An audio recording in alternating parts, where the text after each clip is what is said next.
Bien, merci Monsieur le Président. Messieurs les ministres, puisque Madame la Ministre est absente, chers collègues, je vais intervenir à deux titres, c'est-à-dire tout d'abord sur le projet de décret, ensuite sur la proposition de résolution que je vous présenterai puisque j'en suis l'auteur. Aujourd'hui, les LGBTQI, lesbiennes, gays, bisexuels, transsexuels, queer et intersexes sont à l'honneur dans notre Parlement puisque nous discutons des deux textes. Le projet de décret ministériel dit Maison Arc-en-Ciel et la résolution relative au principe de Yogyakarta dont je suis l'auteur avec ma collègue Isabelle Meurag. Et donc, tout d'abord, en termes de contexte, nous pouvons nous sentir aujourd'hui dans un pays où il y a eu déjà énormément d'avancées pour toutes les personnes LGBT. Monsieur Antoine, si je peux me permettre, vous avez accepté très généreusement l'idée de représenter le gouvernement. Ah, Monsieur Nollet, tout à coup, je m'étonnais que, outre l'absence de Mme Thilieu, elle n'avait plus de collègues. Monsieur Nollet est là. Alors, il n'y a pas de problème, je vous autorise à sortir, Monsieur le Ministre. Non, mais Jean-Marc, il sait tout faire. Hein. D'accord.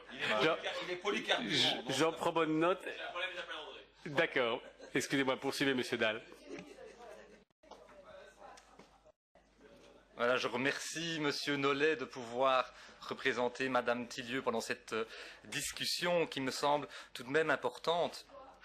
Et donc, en Belgique, donc je disais que le contexte avait évolué ces dernières années, notamment depuis l'adoption de la loi antidiscrimination, les législations sur le mariage, sur l'adoption, et plus récemment le plan d'action interfédérale contre les violences homophobes.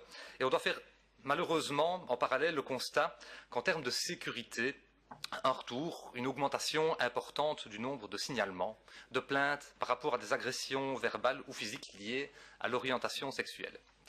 Il ne faut jamais s'arrêter dans cette lutte contre les discriminations. Il faut toujours continuer dans le sens d'une meilleure acceptation de tous, quelles que soient leurs différences, y compris aussi, et c'est très important, les différences liées à l'orientation sexuelle et à l'identité de genre. Pour aller dans ce sens, pour aller dans cette voie, le soutien au secteur associatif est primordial. Et pour plusieurs raisons, parce qu'il permet d'abord de sensibiliser les différents publics de différentes manières, notamment sur les questions de l'homosexualité, de la transsexualité, également de faire un travail de prévention de terrain pour lutter contre les actes et les discriminations homophobes, lesbophobes, transphobes. Il faut donc multiplier et développer ces lieux de socialisation pour les jeunes et les moins jeunes, qui se posent des questions sur leur orientation sexuelle, pour qu'ils puissent y trouver toute l'information, tout le soutien, tout l'accueil qu'ils pourraient avoir à chercher. Actuellement, ces lieux, ces maisons arc-en-ciel ou associations logées dans d'autres lieux, sont concentrés principalement dans les grandes villes et fonctionnent avec des moyens qui sont limités. Mon groupe et moi-même, nous avons la conviction qu'il est nécessaire de soutenir efficacement les associations qui créent du lien entre plusieurs minorités, qui luttent contre cette discrimination parfois multiple.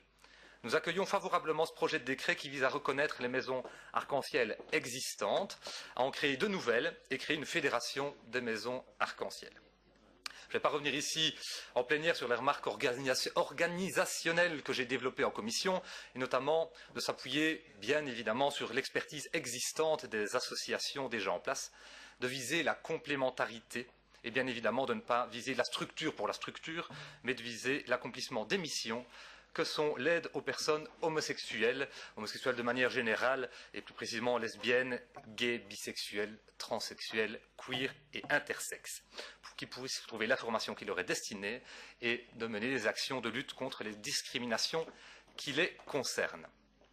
Deuxième texte qui nous est soumis aujourd'hui, c'est la résolution relative au principe de Yogyakarta sur l'application de la législation internationale des droits humains en matière d'orientation sexuelle et d'identité de genre. Bonjour Madame la Ministre.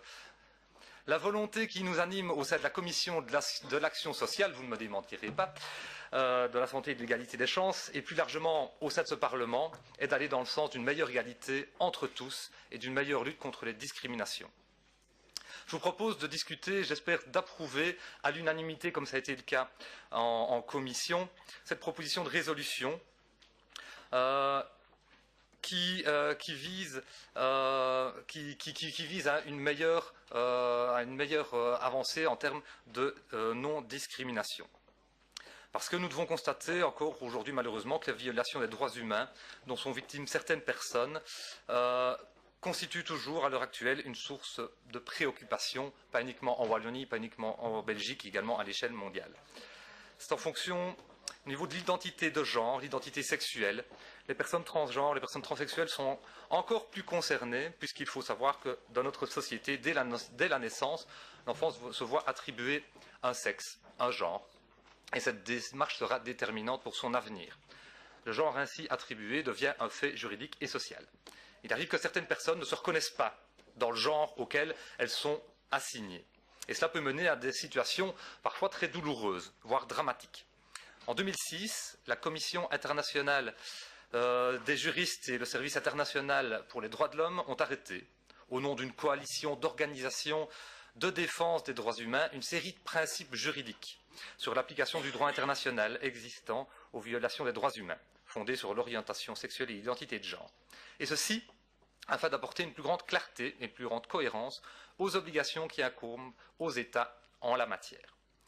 Ces principes sont l'application du droit international des droits humains en matière d'orientation sexuelle et d'identité de genre et confinent des normes auxquelles les États doivent satisfaire. Les principes de Yogyakarta. Cela s'accompagne de recommandations concrètes et cela couvre un large éventail de domaines. Et une partie de ces domaines relève des compétences de notre région. C'est la raison pour laquelle je propose de pouvoir prendre en compte ces principes au sein de notre Parlement et que le gouvernement puisse adhérer à ces principes et de les appliquer dans le cadre de la mise en œuvre des politiques régionales, afin de mettre un terme à toute discrimination fondée sur l'orientation sexuelle et l'identité de genre.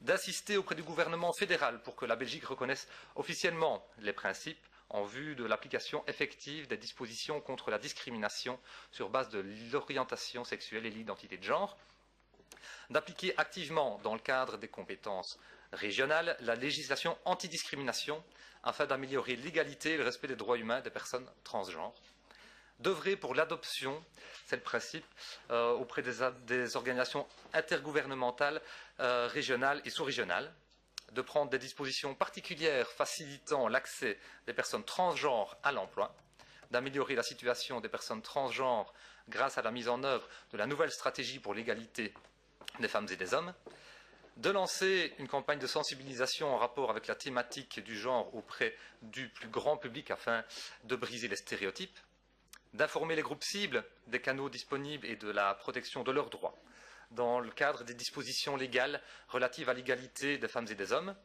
de soutenir le financement d'un point de coordination pour les organisations transgenres, de reprendre l'identité de genre dans les plans diversité menés. Et cela permettrait, dans la logique qui nous anime, dans le souci de gommer toute discrimination, l'adhésion à ces principes. Et leur application permettrait, parce que l'on ne part pas de rien, de compléter notre arsenal anti-discrimination de manière générale et envers les discriminations dont sont victimes les personnes LGBTQI en particulier. Cette proposition de résolution a été votée à l'unanimité en commission. J'espère que vous me ferez l'honneur de la voter à l'unanimité au sein de cette séance plénière. Je vous remercie d'avance. Merci. Monsieur le député.